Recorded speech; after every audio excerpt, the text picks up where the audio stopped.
26 नवंबर 2008। मुंबई की शाम बिल्कुल सामान्य थी। लोकल ट्रेनें भरी हुई थीं, कैफे में हंसी गूंज रही थी। किसी को अंदाजा भी नहीं था कि कुछ ही घंटों में यह शहर आधुनिक भारत के सबसे भयावह आतंकी हमले का गवाह बनने वाला है। अरब सागर की लहरें उस रात कुछ ज्यादा ही शांत थीं, लेकिन उसी शांति के सीने को चीरते हुए एक बोट मुंबई की ओर बढ़ रही थी। उस बोट में 10 लोग सवार थे। साधारण कपड़े, कंधों पर बैग, चेहरों पर कोई खास भाव नहीं। देखने में बिल्कुल आम, लेकिन इरादे असाधारण रूप से खतरनाक थे। वे बदवार पार्क के पास उतरते हैं।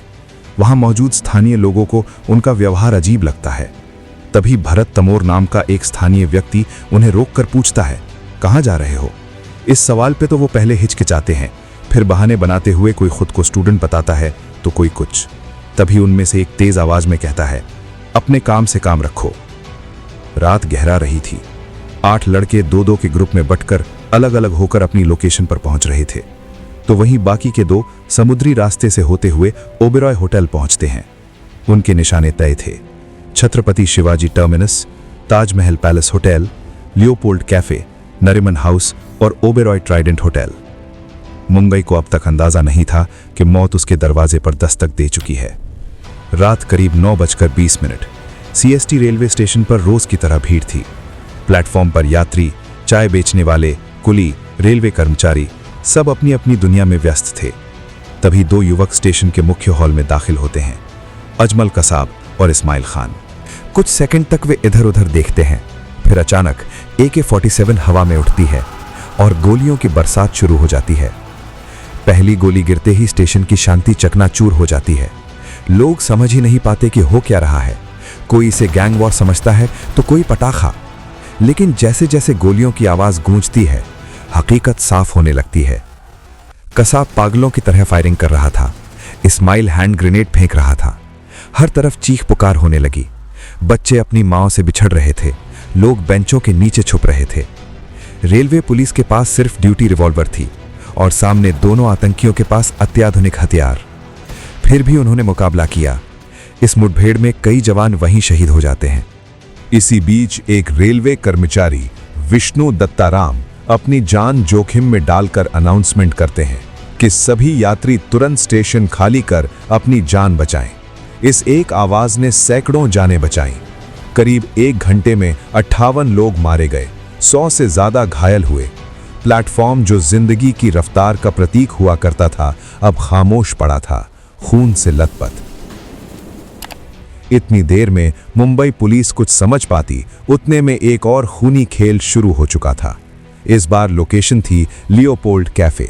वहां जश्न का माहौल चल रहा था और फिर अचानक गोलियों की आवाज सुनाई देने लगती है। 2 आतंकी अंदर घुसते हैं और बिना किसी चेतावनी फायरिंग शुरू कर देते हैं। लोग टेबल के नीचे छिपने की कोशिश करते हैं, लेकिन चाहकर भी वो अपनी जान नहीं बचा पाते। कुछ ही मिनटों में कैफे मातम में बदल गया। हमला योजनाबद्ध था। विदेशी नागरिकों की मौजूदगी इसे अंतर्राष्ट्रीय सुर्खियों में लाने वाली थी।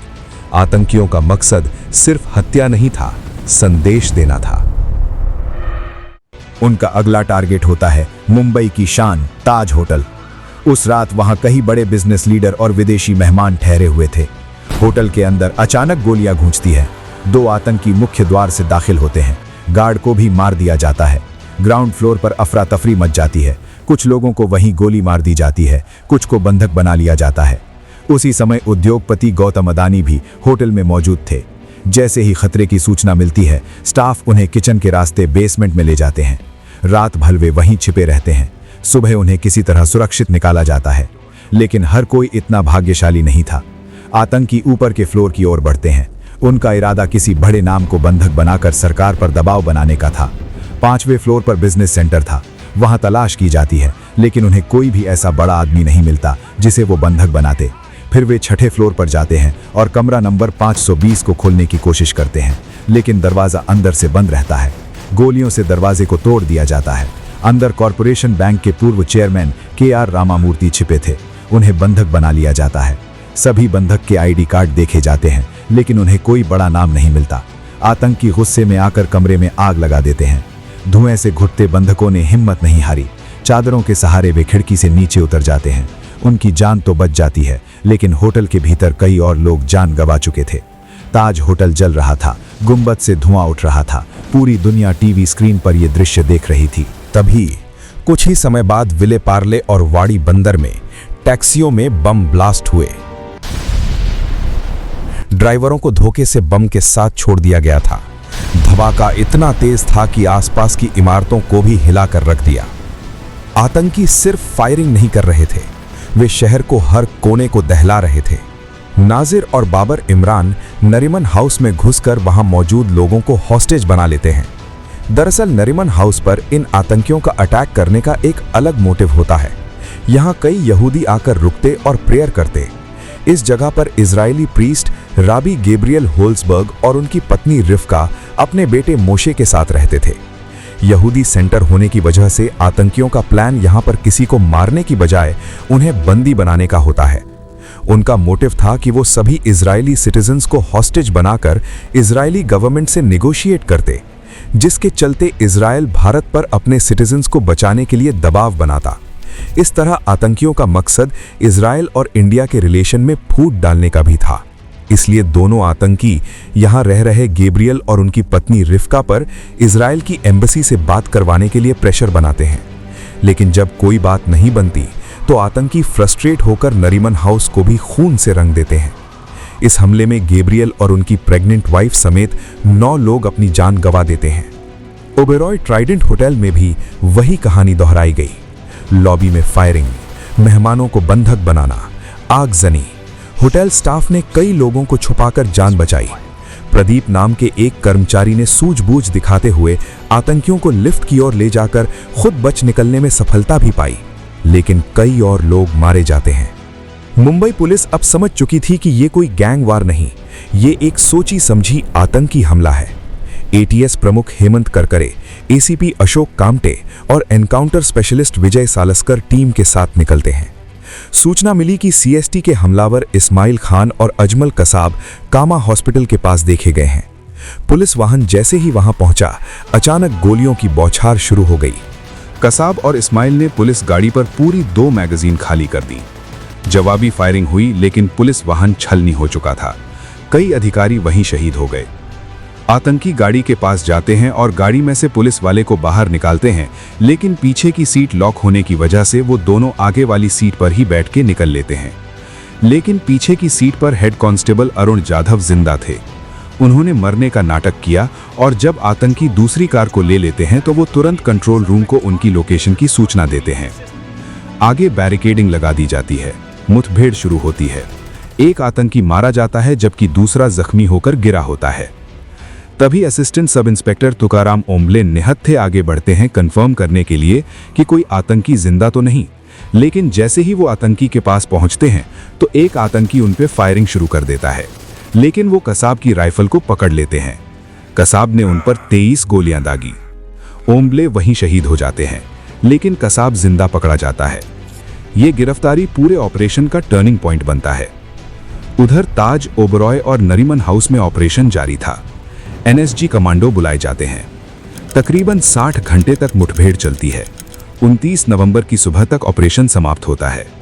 इस हमले में कुल 166 लोग मारे जाते हैं और करीब 300 से ज्यादा लोग घायल होते हैं।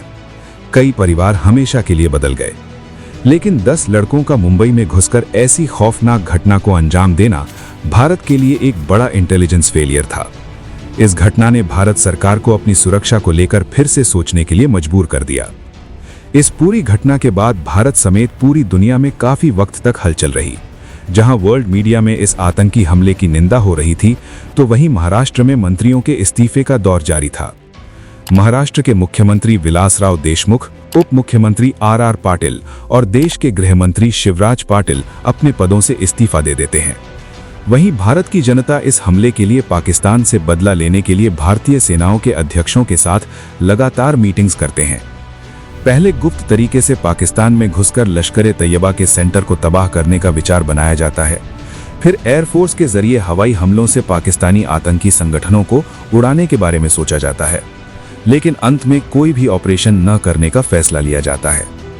इस दौरान पाकिस्तान पहले इस अटैक में अपनी इन्वॉल्वमेंट को लेकर साफ इनकार करता है, लेकिन बाद में कई फोन रिकॉर्डिंग्स और पकड़े गए आतंकी अजमल कसाब के बयान से साफ होता है कि 10 आतंकी लश्कर तैयबा के थे। भारत इस आतंकी हमले का बदला तो नहीं लेता, लेकिन आतंकवाद पर लगाम कसने के लिए भारत सरकार द्वारा 31 दिसंबर 2008 को नेशनल इन्वेस्टिगेशन एजेंसी को एस्टैब्लिश किया जाता है। NIA को भारत में टेररिस्ट एक्टिविटीज को इन्वेस्टिगेट करने का काम सौंपा जाता है। इसके अलावा NSG के सेंटर्स को बढ़ाने का काम भी किया जाता है। मुंबई, चेन्नई और कोलकाता के साथ साथ कई जगहों पर NSG के सेंटर्स खोले जाते हैं, जिससे कमांडोज बिना किसी देरी के हमले वाली लोकेशन पर पहुंचकर सिचुएशन को संभाल सके।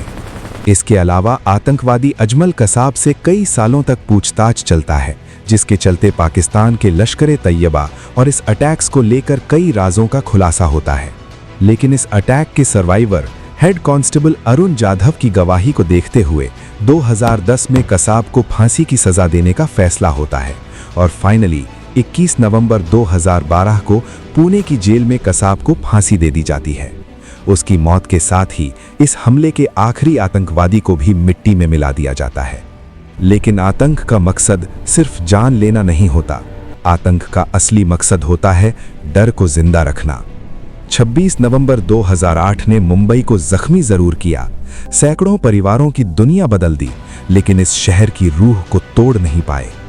गोलियों से छलनी हुए स्टेशन की पटरियों पर फिर से ट्रेनें दौड़ी, जलते हुए होटलों के दरवाजे फिर से खुले, कैफे में फिर हंसी लौटी, लोग फिर काम पर निकले, मुंबई फिर चली।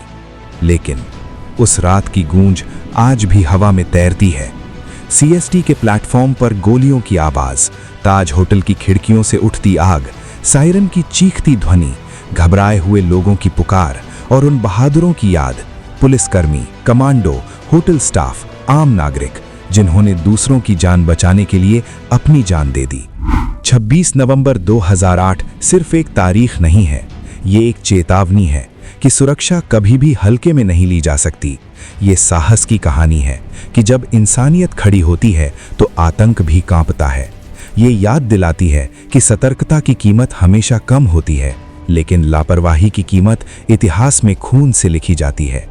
और शायद यही कारण है कि 26/11 आज भी सिर्फ एक हमला नहीं, बल्कि एक सबक है जिसे भूलना हम अफोर्ड नहीं कर सकते। जय हिंद।